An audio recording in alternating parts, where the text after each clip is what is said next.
We're here on the northern tip of the South Island here, you can see.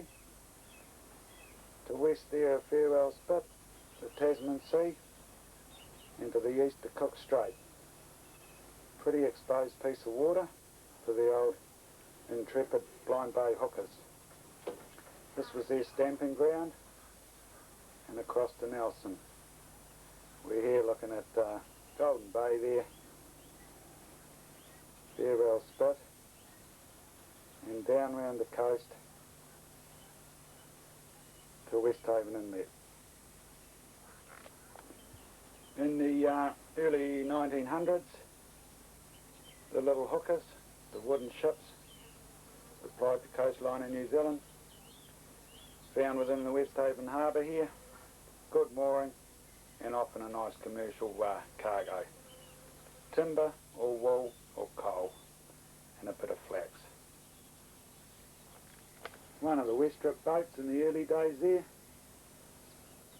heading out of Collingwood down the Erie River in this instance, was a early visitor to the haven, and traded in and out of there for some years, and from what we know broke apart at Fisher's Creek at Collingwood there by the hospital corner.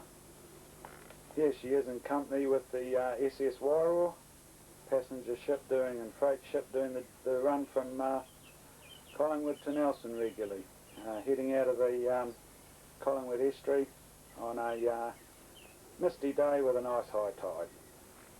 Pearl Casper, another regular visitor.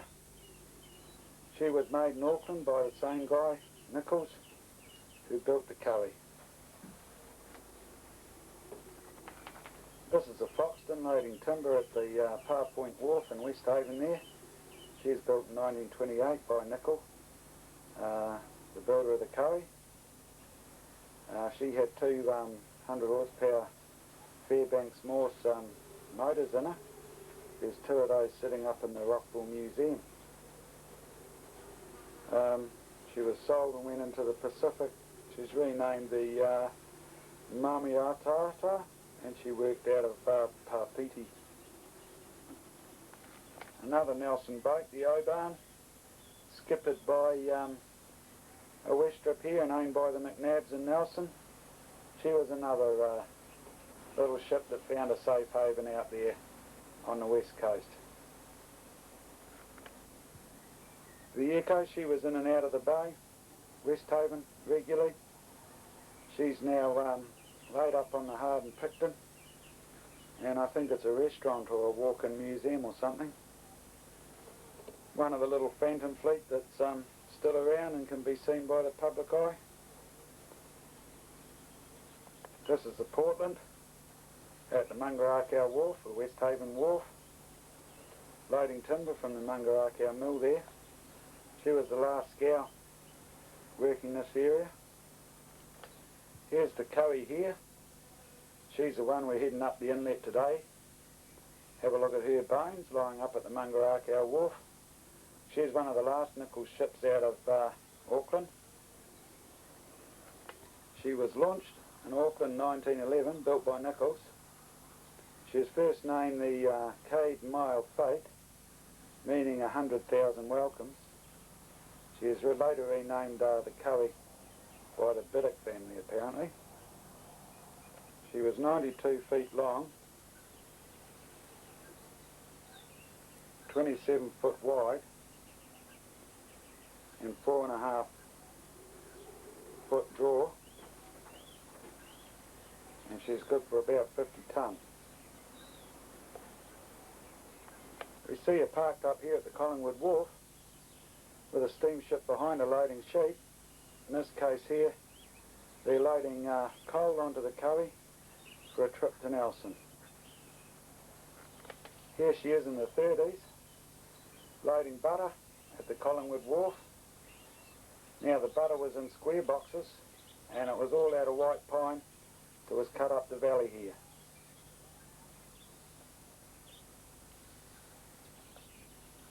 Here she is, the Kohi, neck and neck, heading out of the heads, Cook Strait heads there at Wellington. Her last trip was in 1966. She was then bought by a group of fishermen, and they towed her up the Westhaven inlet and used her as a wharf for processing their crayfish and storing them ready for trucking to Nelson. She's now known as the White Elephant Wharf. This was one of the last of the ships that Nichols built. Here in the Kohi, apparently, were really ugly, coming from a shipyard that in the earlier years had apparently built beautiful scows, mostly for the timber trade north of Auckland, but obviously they got down this far as well. So we'll head to the White Elephant Wharf and we'll have a look at the bones.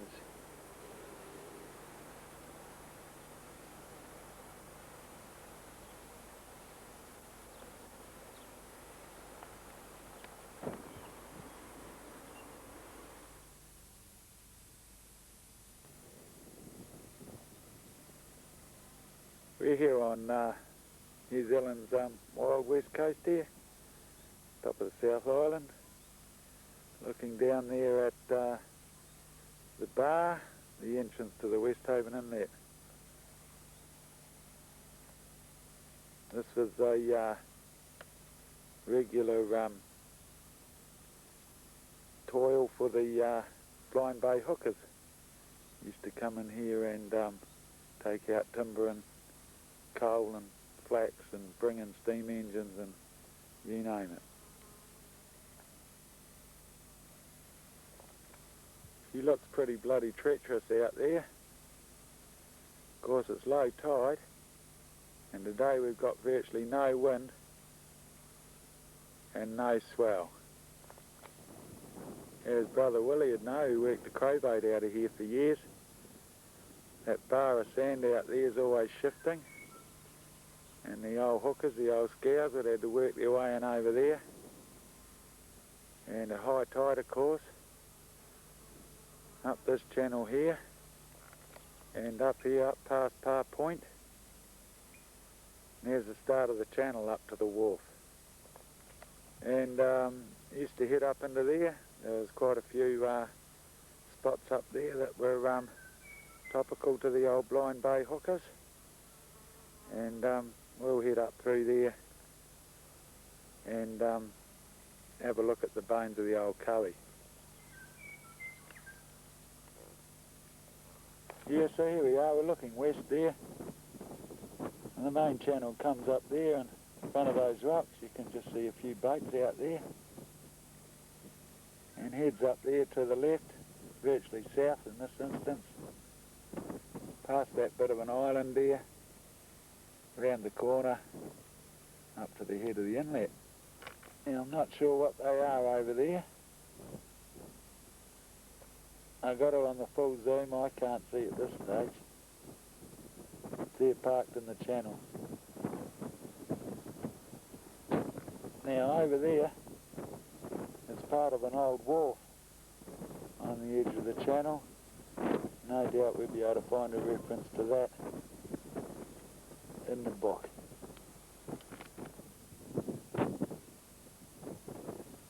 Getting a bit further up into the inlet here.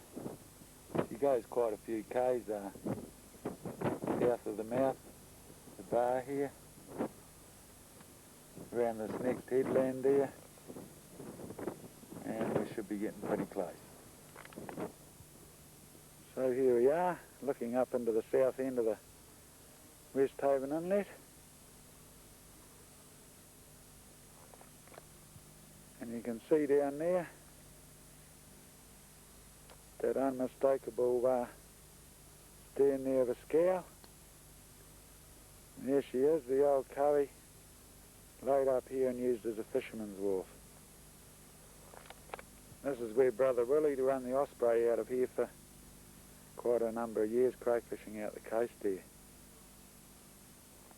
We're looking down there to Par Point, looking sort of north at this stage,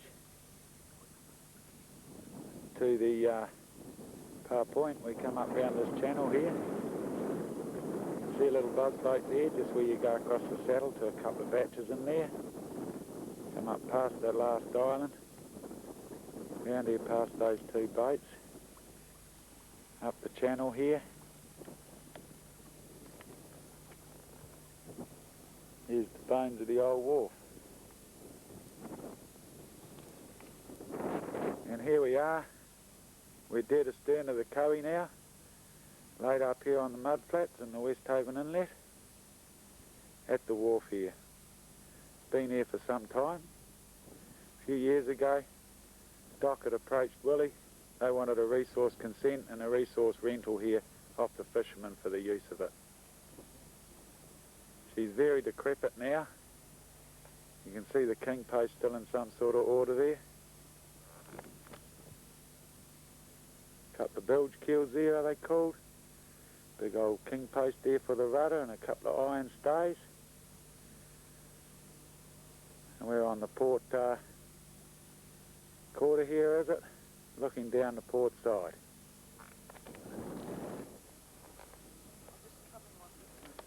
Turn the label a bit that way. Yeah, that's the one.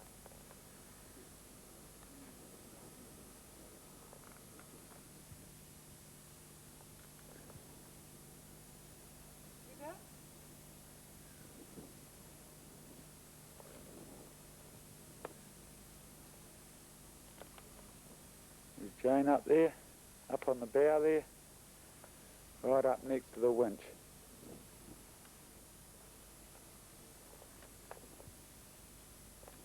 Yep.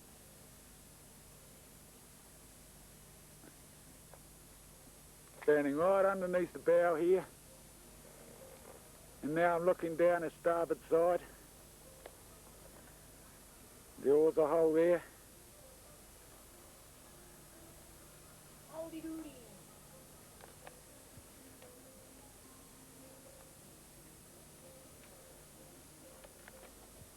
And now we're looking down the port side of the bow here.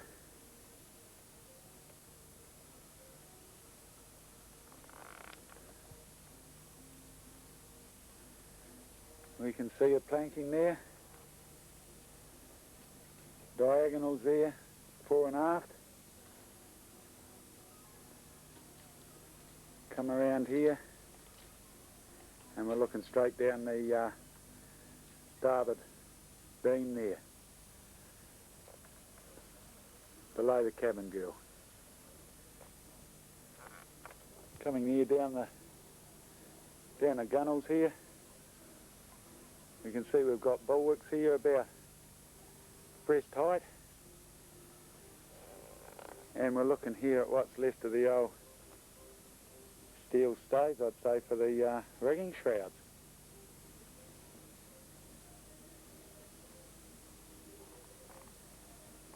Got left of what's left of a bow davit there was probably used to swing an anchor or something like that. Coming back down here, we'll have a bit of a look at this woodwork here.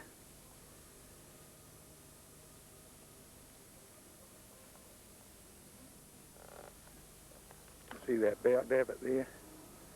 Coming back down the starboard side here.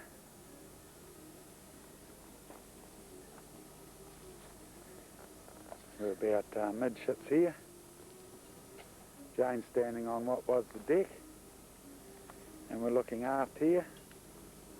From deck line down, the hull's still basically in one piece, but you can see looking aft, it's only in the last few years that what was left of the aft cabins, wheelhouse, dunny, that sort of thing was gone. You can see here what's left of some steel fastenings.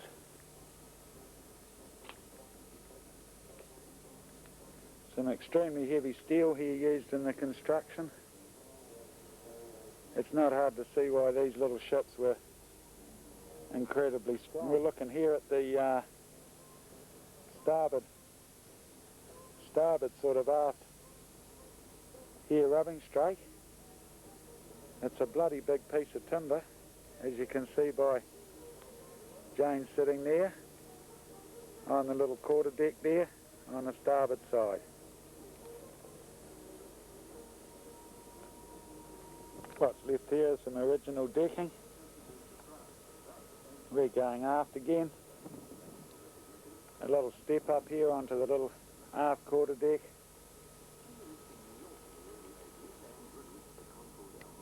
Looking down at here, at the huge fore and aft stringers here, coming up into the stern, head across towards the port side there. Here's the big stern post, rudder stem, whatever you'd call it. Looking over there at a broken, decrepit, what's left of the deck, with a multitude of rubbish and crap down in there. We're looking below decks here. Decks at the top of the picture. We can see again the huge timbers below decks. Come around here, that looks like what's left of some cabin works, original. Someone's thrown an old shed on in the last few years.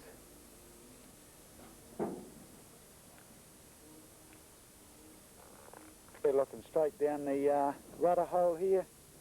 You can see the king post, stern post that the rudder swung on there. A couple of holes there for the rudder pintles to sit inside there, looking at there. They're about probably 70 mil in diameter, that there, looking straight down through them to the tide. Got my boot on the stern post there. You can see she's pretty bloody solid. And we're amidships, looking forward now. There's the old coal range door here in the tide. And down there having a look at those couple of those hawsers. You see they're not very bollards or whatever they are. They're not that big. It wouldn't be too hard to move them. As you can see, she's been pretty well raked here for bits and pieces over the years. These here are 12x4 beams here of cowrie.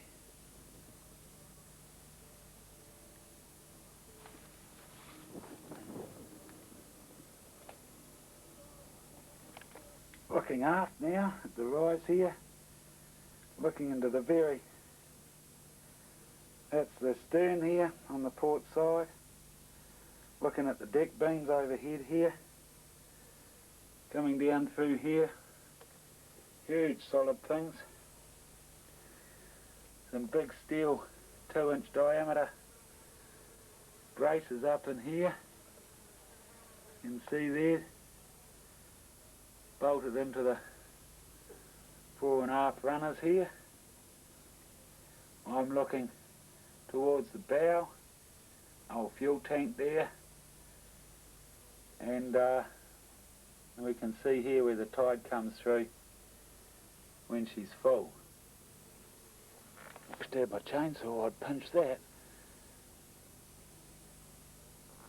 I'm midships here below decks, looking forward, and I'm at the rear of the centreboard case here. You can see it there. That's probably 2 foot wide. You can sort of see a bit of the construction there. And we can look straight through a hole here and right up forward into the bow. Ships again, that's the centreboard case running down on the right hand side of the picture here. The lower right here, running up there fore and aft, there's a whole lot of bolts. I'd say that's the keel there. The keelson, is it? The one above the keel. And we look out here to our port, midships here, and we can see all the uprights and the fore and afts. Looking there at the deck beams and a big long stringers there. Right here next to the centreboard case, on both port and starboard sides, there's little hatches here that allow us access into these huge areas either side of the centreboard here, and allow us access right up in there to the bow. So head away down there and have a look. Halfway down here now, I'm looking aft, Back through that little hole I climbed through. Port side midships of the centreboard case here. And looking up into the bows. She's a horrible, muddy looking bit of work up there. But we'll go up and have a quick little shufty. We'll probably be able to see the work that holding that big capstan winch and the bow together.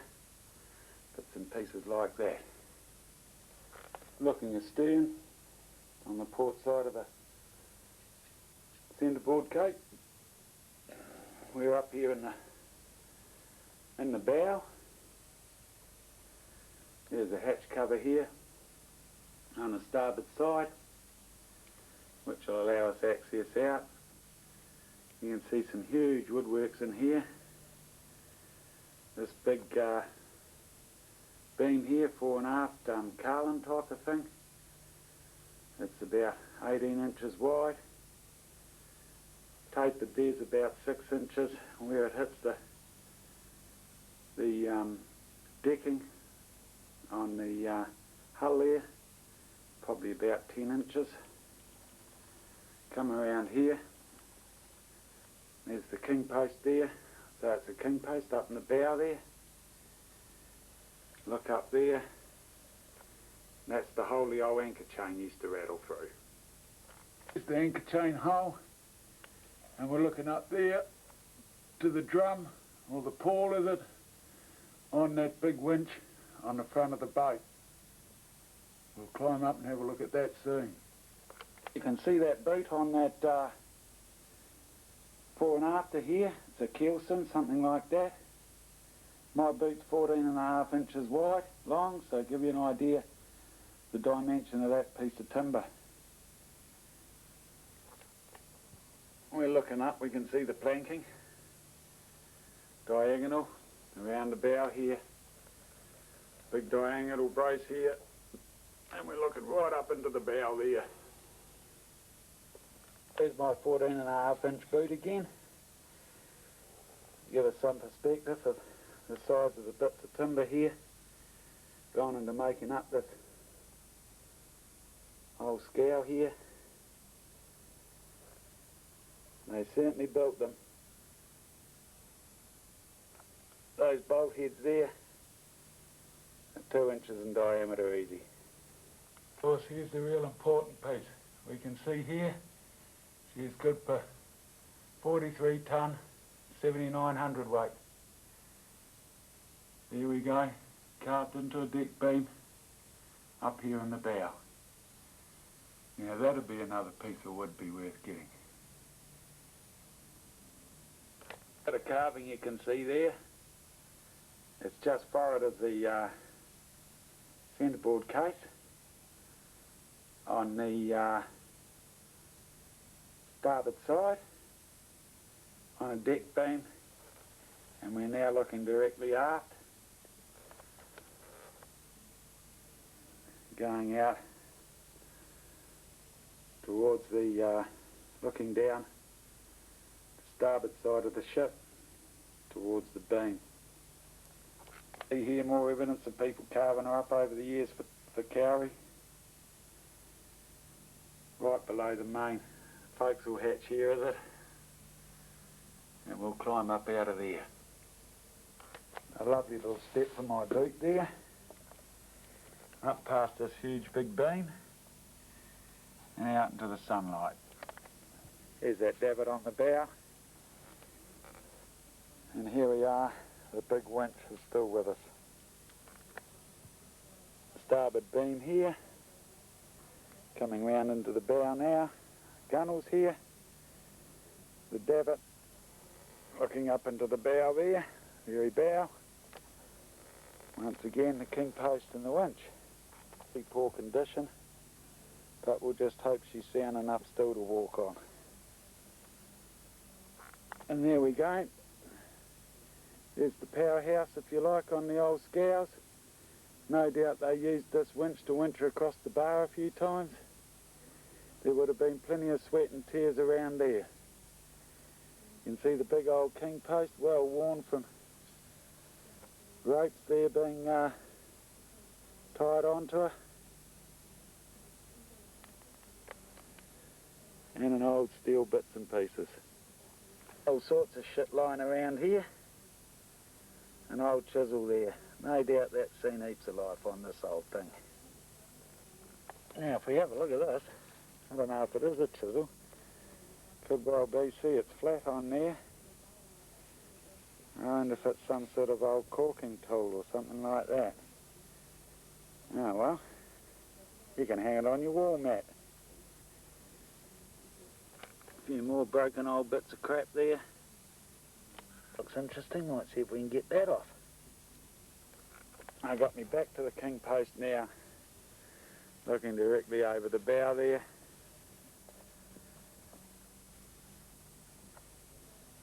Bit of old hemp rope here.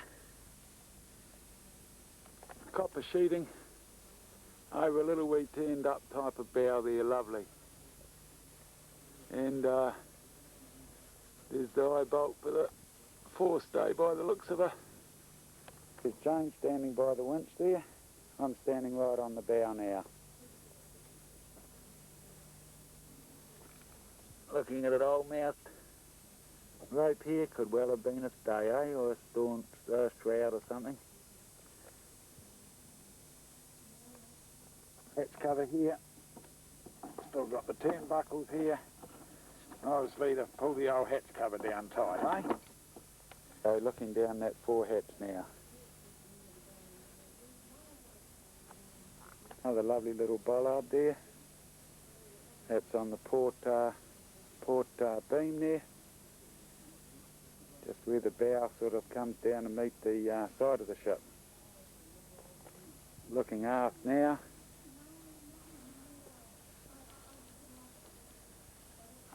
Very stern. We're on the port side here, aren't we? Yep. Looking astern again. Port side. Looking forward. Here comes the ship's girl. Down there, you see, she got a bit of a sway on. A bit of treasure here Jane's found over the side. I know for a long time boys used to come out here on the piss and chop pieces off her with chainsaws. Light a bonfire just over there. And so they've had a bit of intense heat there with some copper pipe. Someone dropped a penny on deck one day, and there she is. She's been through a few intense fires. Bloody old penny, eh?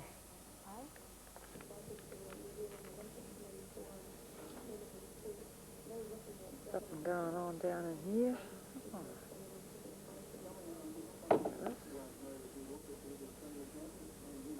Looks like a bit of badness out of the joint. Yeah, cheers.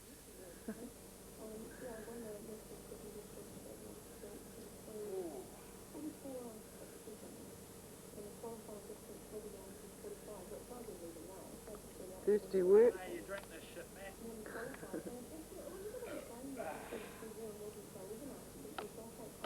Oh, me hearties, we'd best head home, eh? Here we got him, here's the old. A little bit down here, Jane, I'm going to get them. Yeah, okay then. They might be good too. See what this wicker comes up with this time, eh?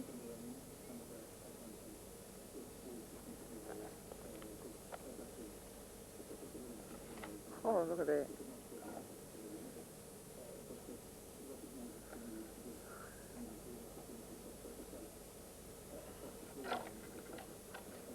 That's actually quite sound, that stuff. Oh, great one. Yep, oh, nice. Perfect. Bloody oath. And another one. I hope you get a chance to come out and have a look at it one day. What? That? Cheers, buddy. We best back off. Okay, we're out of here.